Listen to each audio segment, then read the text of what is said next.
नमस्ते। नेपाली आम दाजुभाइ तथा दिदीबहिनीहरूलाई नमस्ते भन्न चाहन्छु म। यो कुराको सन्दर्भ के हो भने चाहिँ अब नेपालबाट भारत रोजगारीको सिलसिलामा जानुहुने नेपालीहरूलाई मेरो के अनुरोध छ भने चाहिँ विगत 2-3 वर्ष भइसक्यो होइन। यो नेपालबाट भारत जाँदा होस् या भारतबाट नेपाल फर्किँदा होस् होइन, बिचमा मान्छेहरूलाई त्यो प्रलोभन पारेर होइन, अब चिया खानुहुन्छ, कफी खानुहुन्छ, पानीसानी खानुहुन्छ कि भनेर खुवाएर होइन, अनि उनीहरूलाई बेहोस बनाएर उनीहरूको पैसाहरू लुटेर होइन, उनीहरूलाई जङ्गलतिर छोडिदिने घटनाक्रम सुनिएको छ। लगभग विगत 2-3 वर्षदेखि मैले सुनेको होइन, योभन्दा अगाडि पनि थियो। यसलाई नियमन गर्न सकेन भनेपछि अझै पनि हुन्छ क्या, यो 4-5 वर्षै चल्छ होइन। त्यही भएर मेरो के आग्रह छ भने चाहिँ हाम्रो नेपाली दाजुभाइहरूलाई घर फर्किँदा ग्रुपमा हिँड्नु पऱ्यो होइन, 4-5 जनाको ग्रुप बनाएर होइन हिँड्नु पऱ्यो। त्यसपछि अब यस्तो घटनाहरू दोहोरिन नदिन। कसैले कुनै चिज पनि कसैलाई फ्रीमा दिँदैन क्या होइन। कुनै चिज तपाईँलाई कसैले फ्रीमा अफर गर्दैछ भने त्यसमा खोज्छ भन्दा पनि हुन्छ क्या होइन। किनभने तपाईँले अब मागेर दिनु र उसले आफै तपाईँलाई अफर गर्नुमा धेरै फरक छ क्या।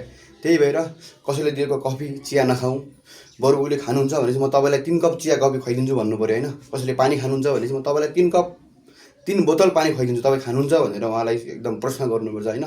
त्यही भएर नेपाली चाहिँ मिलाउँ होइन, नेपाली मिलेर घर फर्किँदाखेरि होइन ग्रुपमा हिँडौँ नेपाली। अब घर फर्किँदाखेरि पनि तपाईँहरू बसमा चढ्नुभयो भने चाहिँ यसो बसमा होइन यसो हेर्ने दायाँ बायाँ के छ त होइन, कोही मान्छेले अब यो केही गतिविधि गरिरहेछ कि होइन, यताउता बुझ्नु पऱ्यो होइन।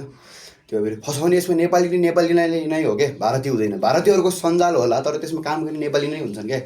त्यही भएर एकदम आफू सतर्कता हुनु पऱ्यो। 2टा सिम बोक्नु पऱ्यो, एउटा नेपालको एउटा भारतको।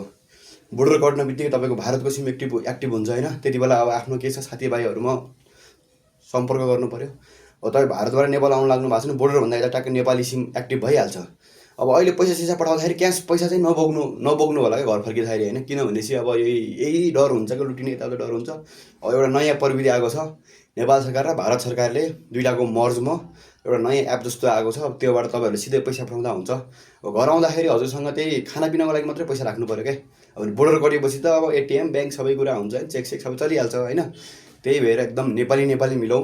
अब अस्ति भर्खर त्यो मैले कुरा सुनेको थिएँ क्या, त्यो लगभग 400-500 नेपालीले उद्धार गऱ्यो होइन। त्यो त मैले पहिले नै सुनेको कुरा होइन। म अस्ति बेथान जाँदा पनि मेरो एकजना भाइले त्यहाँ भनिरहेको थियो, दाइ यस्तो भएको छ, यस्तो छ, अनि म चाहिँ यसरी बचेर आएको त्यहाँबाट है भनेर भन्यो होइन। त्यही भएर प्रलोभनमा चाहिँ हामी नेपाली पर्दै नपरौँ क्या होइन। कसैले फ्रीमा तपाईँलाई केही पनि गर्दैन। मान्छेले 1 लाख लगानी गरेर करोडपति कोही पनि हुँदैन। अहिलेसम्म भएको कुरा पनि होइन, त्यो हुँदा पनि नहुने कुरा हो क्या त्यो। अनि मोबाइलमा उत्ताना खाटमा परेर मोबाइल स्क्रोल गरेर करोडपति हुने त्यस्तो पनि हुँदैन होइन। आफूले 2 हात खुट्टा नचलाइसम्म पैसा कसरी झर्दैन होइन। त्यही भएर कसैले लोभमा पार्ला, कसैले प्रलोभनमा पार्ला होइन, हलाउनु भएको छ फलाउनु भएको छ, यस्तो गर उस्तो गर पैसा कमाइ हुन्छ। त्यस्तो लोभ लालचमा पर्ने नि होइन होइन।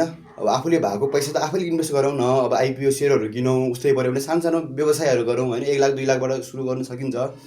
त्यही भएर मेरो एकदम आग्रह छ नेपाली दाजुभाइ दिदीबहिनीहरूलाई होइन, यस्तो कुरामा नफसौँ होइन। यो उत्ताना परि मोबाइल चलाएर कोही पनि करोडपति भएको छैन, हुने कुरा पनि होइन, नहुने कुरा हो यो होइन। किनभने चाहिँ अब रियालिटी भनेको रियालिटी नै हो क्या, त्यो भ्रममा नपरौँ हामी होइन। यत्रो 21औँ सेन्चुरी भइसकेको छ, डिजिटलाइजेसन सबै कुरा भइसकेको छ। त्यसमा पनि हामी भ्रममा परेर त्यस्तो अनैतिक कार्यकलापहरू नगरौँ, त्यसमा संलग्न पनि नहौँ होइन।